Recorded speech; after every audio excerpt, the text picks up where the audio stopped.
Olá, eu sou Luiz Felipe, sou advogado e nesse vídeo eu vou conversar um pouquinho com vocês sobre como funciona a gestão de um condomínio. Mas antes disso, se inscreve no meu canal e ativa a notificação para receber todo o conteúdo que eu estou preparando. Vamos lá? A primeira coisa que a gente precisa entender é o que é um condomínio. Segundo a legislação que regra essa matéria, condomínio é a divisão da propriedade de um determinado bem. Os condomínios que a gente vai tratar aqui são os chamados condomínios edilícios, em que a gente tem a figura aí do síndico, do conselho. O condomínio edilício é aquele criado pela incorporação imobiliária. O que é a incorporação imobiliária? Um determinado proprietário de um terreno, ele decide agregar valor àquele imóvel e constrói um prédio de apartamentos ou um condomínio vila e fraciona a propriedade que ele tem sobre aquele imóvel e vende essas pequenas frações para terceiros. Esses terceiros, adquirindo essas frações, se tornam titulares de uma unidade autônoma, ou seja, uma reserva de espaço de uso privativo, e mantém então a propriedade sobre uma pequena fração do imóvel e o direito ao uso de uma unidade autônoma. A legislação então organiza esse sistema, e ao organizar esse sistema ela cria a figura de uma pessoa que vai ser o administrador daquele coletivo de interesses. Bom, a primeira pergunta que se faz é: quem pode ser síndico? Aí o artigo 1347 do Código Civil Brasileiro diz o seguinte, a Assembleia escolherá um síndico, que poderá não ser condômino, para administrar o condomínio, por prazo não superior a 2 anos, o qual poderá renovar-se.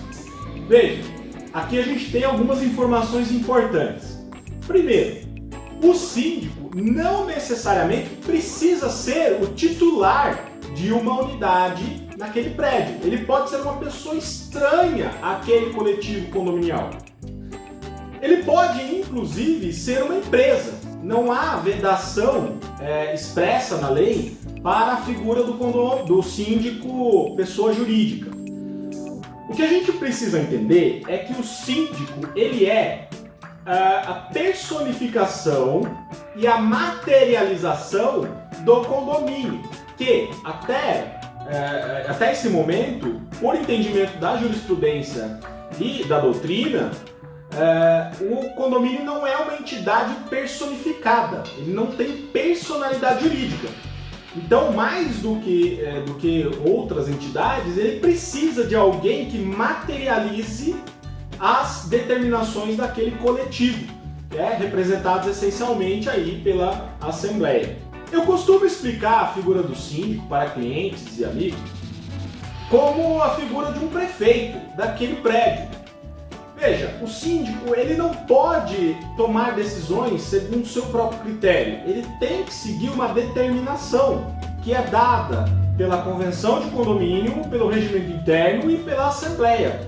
Então, o síndico ele fica restrito à executar aquelas deliberações da Assembleia e executar as definições da Convenção de Condomínio, objetivando alcançar os interesses do coletivo que ele representa. O artigo 1348 do Código Civil traça, num rol exemplificativo, quais são as competências mínimas de um síndico de um prédio. Vamos analisar cada uma delas. Primeiro, convocar a Assembleia dos Condôminos. O síndico é aquele que tem o poder de sozinho convocar todos os condôminos para discutir uma matéria e decidir sobre os rumos do condomínio. É disso que se está se falando nesse inciso. Segundo, representar ativa e passivamente o condomínio, praticando em juízo ou fora dele os atos necessários à defesa dos interesses comuns.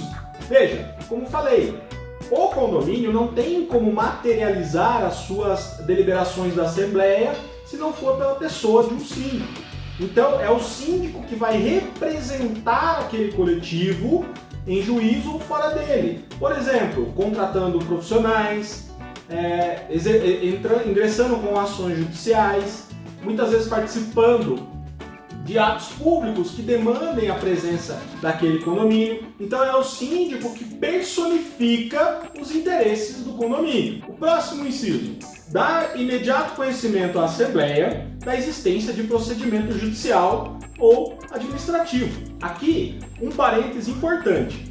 O síndico que não leva a conhecimento da Assembleia uma determinada ação do poder público ou um determinado processo judicial responde pela sua omissão, caso essa omissão implique a sanção ou a punição daquele condomínio por exemplo, não atender uma ordem pública. Então é obrigação do síndico, assim que recebe uma notificação ou uma carta de citação, levar isso ao conhecimento da Assembleia, para que a Assembleia defina como vai ser a estratégia de defesa ou de atuação naquele processo específico. Inciso 4. Cumprir e fazer cumprir a Convenção, o regimento e as determinações da Assembleia. Isso é bem simples. Como eu falei, o síndico está restrito a atuar dentro dos limites traçados pela Convenção, pelo regimento e pela Assembleia. E mais, ele é obrigado a exigir o cumprimento dessas determinações. Ou seja, o síndico é o fiscal dos demais condôminos em relação ao cumprimento da Convenção. Como a gente vai ver daqui a pouco, cabe ao síndico, inclusive, tomar atitude em relação a isso. Quinto inciso: diligenciar a conservação e a guarda das partes comuns e zelar pela prestação dos serviços que interessem aos possuidores. Ou seja, o síndico é o zelador máximo do prédio. É ele que é responsável por fiscalizar as condições estruturais do prédio, fiscalizar o uso das áreas comuns e gerir todo esse coletivo no sentido de organizar o uso das áreas de lazer, a manutenção dos jardins, das praças, das áreas de uso comum, como por exemplo academias. Então é o síndico que vai estar ali no dia a dia fiscalizando aquele condomínio, fiscalizando a vida do prédio e executando os atos necessários à manutenção correta das áreas comuns. Inciso 6 traz aí a obrigação para o síndico de elaborar o orçamento da receita e da despesa relativa a cada ano. O que é isso? É a previsão orçamentária. A previsão orçamentária é aquela projeção trazida pelo síndico uma vez por ano para a Assembleia, que vai definir a arrecadação daquele condomínio no próximo ano. Ou seja, é aquela Assembleia que você provavelmente recebe a convocação uma vez por ano para participar e que se discute o reajuste da taxa.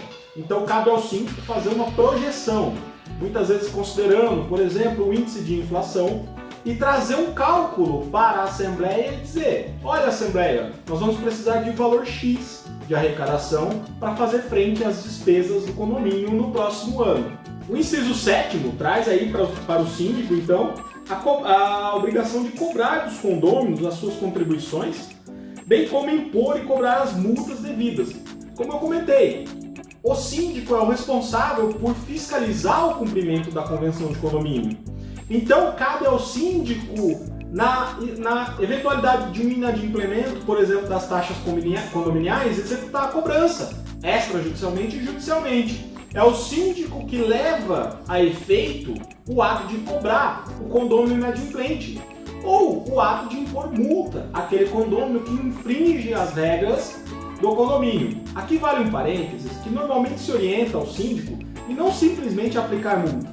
É recomendável que se instale um procedimento simples administrativo prévio com a notificação daquele condômino que supostamente está infringindo a convenção de condomínio. E uma vez que ele exerça um poder mínimo de defesa, aí sim o síndico analisa a situação, os elementos que ele tem ali de uma reclamação ou de uma infração e aplica conforme for o caso. E dentro das determinações da convenção de condomínio, a multa que cabe àquele condomínio específico. Por fim, os dois últimos incisos falam, primeiro, da prestação de contas à Assembleia, que também é anual e refere-se a um relatório, a um extrato de toda a gestão daquele síndico no ano anterior àquela Assembleia. E o último inciso a realização do seguro da edificação, que é o seguro obrigatório da estrutura de um prédio, que é obrigatório por segurança, né, das pessoas que ali moram. Então é o síndico que vai realizar aí a contratação desse seguro. E a figura do subsíndico? Bom, a figura do subsíndico é uma figura facultativa. Até porque muitas vezes não haverão pessoas com interesse em fazer parte da gestão e assumir a posição de subsíndico. Então, caso ninguém se interesse, é possível que um condomínio não tenha a figura do subsíndico. Quando tiver, o subsíndico vai ficar responsável por substituir o síndico na sua impossibilidade. E veja, aqui vale um alerta, que é o subsíndico, quando ocupando a posição de síndico pela impossibilidade desse exercer alguma tarefa, ele não pode extrapolar os limites do quanto necessário para ele atender aquela necessidade. Ou seja, se um síndico não pode tomar uma providência imediata e o subsíndico está presente e aquela providência é urgente, ela tem que ser tomada, o subsíndico pode ali ocupar a posição de síndico e tomar uma decisão, mas ele não pode extrapolar os limites do que for necessário para sanar aquele problema.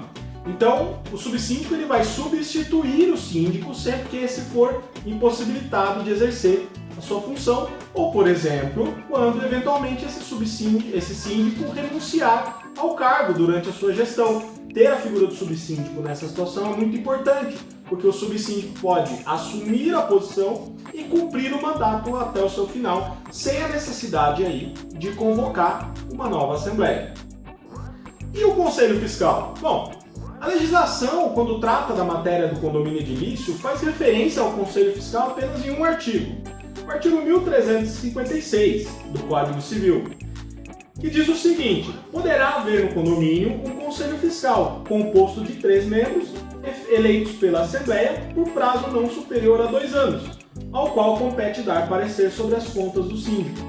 Bom, além disso, a convenção do seu condomínio pode regular outras competências adicionais ao conselho e normalmente regula.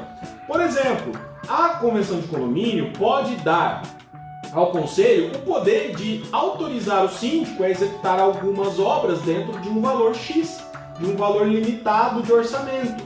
Nessa situação, o síndico ele não precisa chamar a assembleia para pedir autorização para executar alguma obra. Ele pode submeter esse projeto, esse orçamento ao Conselho Fiscal. E se houver autorização na convenção, ele pode simplesmente, colhendo o parecer do Conselho, executar aquela obra. Agora, essencialmente, o Conselho Fiscal ele vai ter o papel de exatamente fiscalizar a gestão do síndico, colhendo suas contas, acompanhando a execução das despesas e pode a qualquer momento intervir e falar assim: olha, síndico, você está extrapolando a sua competência. É para isso que serve, então, o Conselho Fiscal. E ele é composto por 3 membros que vão ser eleitos também na forma da convenção de condomínio. E a remuneração? A remuneração do síndico ela vai estar definida na convenção de condomínio. Geralmente, o que a gente vê é a remuneração do síndico pela isenção da taxa condominial ordinária, ou seja, uma vez aprovado em assembleia ou previsto expressamente na convenção de condomínio que o exercício do cargo de síndico dá àquela pessoa o direito de receber como remuneração a isenção da taxa condominial, entende-se que é a isenção da taxa ordinária. Dessa forma, o síndico continua obrigado a pagar, por exemplo, a constituição do fundo reserva, que é aquele fundo para despesas emergenciais, e os rateios de obras extraordinárias, que são ampliações ou obras que demandam muito dinheiro além do que é possível, do que há de possibilidade dentro do caixa do condomínio, como por exemplo a pintura da fachada do prédio. Então essas situações o síndico, mesmo sendo remunerado pela isenção da taxa ordinária, ele continua obrigado a pagar os rateios extraordinários e a constituição do fundo de reserva. Para isso é fundamental se atentar ao texto da convenção de condomínio, porque é lá que vai estar definido, inclusive, se é possível ou não a remuneração. Agora, se a gente estiver falando da figura do síndico profissional, aí, independente da previsão estatutária, o síndico profissional ele vai trazer para a Assembleia a sua proposta de honorários. E é essa proposta que, uma vez votada, vai servir como base para a remuneração. E aí vão se observar as regras de mercado, as regras que dizem respeito aí aos profissionais que prestam esse tipo de serviço. Espero que vocês tenham gostado do conteúdo. Se gostaram, deixa um gostei aqui embaixo e coloca nos comentários dúvidas e sugestões de temas que vocês querem ver tratados aqui no nosso canal. Muito obrigado!